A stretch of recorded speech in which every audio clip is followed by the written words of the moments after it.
speculation is rife that the Indian government might want to officially change the country's name to Bharat. The cause of the speculation? A dinner invite. An official dinner invite to G20 delegates from the country's president mentioned President of Bharat instead of President of India. Now, using India for official invites, documentation, speeches, etc. has always been the convention. So the mention of Bharat was surprising. Now, just to be clear, Bharat is just Hindi for India. It also finds mention in the Indian constitution. People use both terms interchangeably in the country. But soon there was another official note that began to make it look like the government wanted to use only Bharat on an official basis. This official note, which mentioned Narendra Modi as the Prime Minister of Bharat instead of India. Now, this was tweeted by an opposition leader who pointed to politics being behind the move.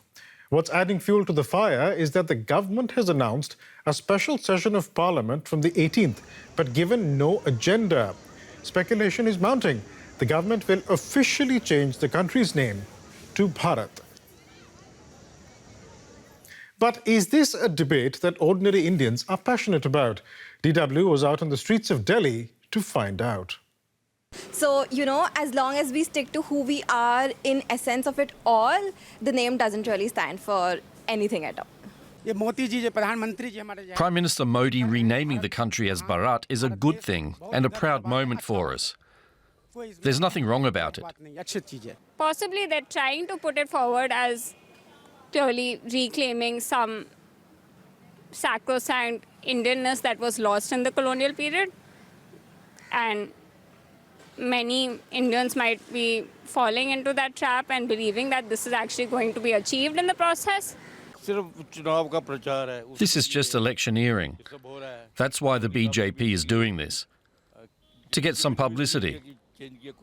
This is a pointless issue.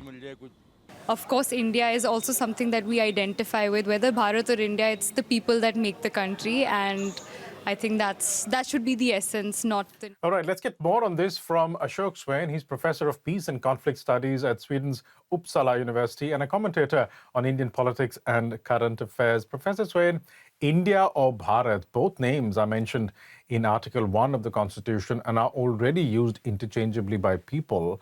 So there really should be no controversy, should there? No, it's not it is supposed to be not a controversy, but the issue is that it has been created as a controversy because it serves the present politics in India. And I think it's the government, the people, the different states were using, as you said, both the names. The reason India, even when you need to look back the history, there was a long discussions in the Constitutional Assembly whether to keep India or Bharat or other names, but they decided to keep both India and Bharat. But it also goes before that, when actually the India got independence and became, India and Pakistan became two separate states. Pakistan was also not happy that India should be named as India, but Lord Mountbatten agreed to Nehru's proposal, and India was very proud to keep that Indian name because it comes with it the thousands of years of history of Indian subcontinent, its culture, and it's all the pride. So I think that's some things which people don't really now understand what is the name India is, because India is actually, if you look at it, what BJP is saying, the so-called Akhand Bharat. That's what they don't want to accept the fact that this is what is a larger, India has a larger meaning. But they want to do it because of the electoral purpose politics. And I want to talk to you about that. But before that, one point I do want to bring up is something that one is seeing in discussion on social media, and at least in India as well. And this is about as part of efforts to so-called decolonize India, in the sense that India is claimed to be a name that the British used, while Bharat is the original name. But it is not as simple as that, is it?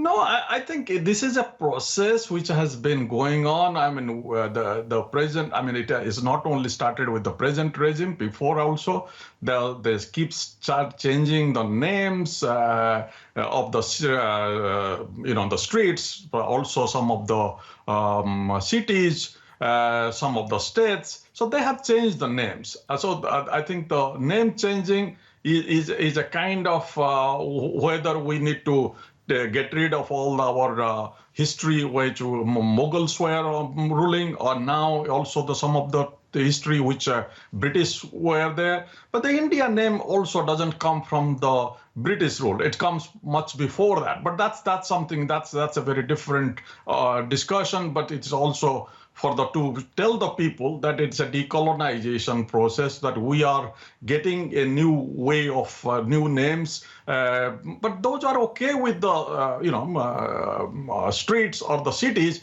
But now the only one was left, that the country. So that's the idea, is that to make a big change. And so that's something which is probably intention is to say it decolonization, but that has no value, because India has those kind of colonization has nothing to do with the present Indian politics or what has been. India has been decolonized for the last almost 80 years now. You mentioned political motives behind this. The opposition has united to contest elections next year against the BJP under an alliance whose acronym is India, INDIA. And it is alleging that the name change controversy is to essentially target this alliance. Is the opposition correct?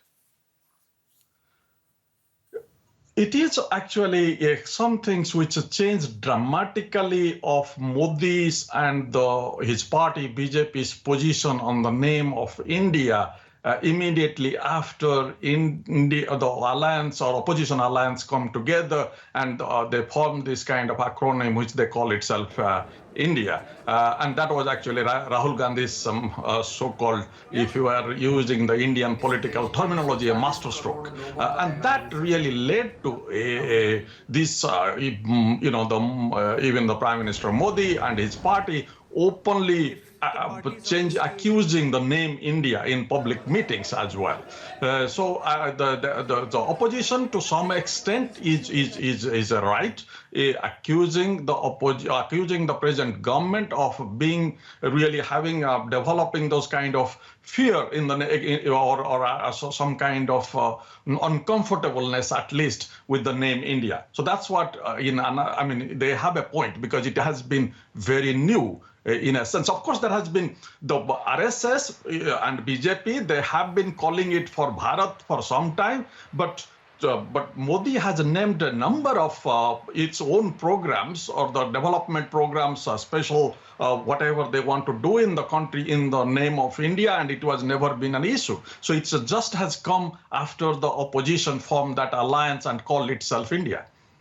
The timing is suspect, but there are other political connections and connotations as well, aren't there? Given that India, that the word India, the term India is also in Indian political discourse used to refer to an elitist Western liberal part of society, while Bharat refers more to the country's ordinary people, ordinary folk. Is that correct? Yes, it has been a political divide of that has been told for the people, academics have written it, politicians usually talk about it, that India is the urban elites India, where even the opposition politicians have been saying that Bharat is the kind of, rural people, agricultural people. So those are the things has been a division, but those division are more on semantic level rather than really creating those kind of division, saying that India is something of, or India should be changed and Bharat should be kept. So it's somehow this has been that has been a different set of discussions rather than the kind of discourse which is coming now, the nationalist way of looking at things and saying that this is a British name has to be changed.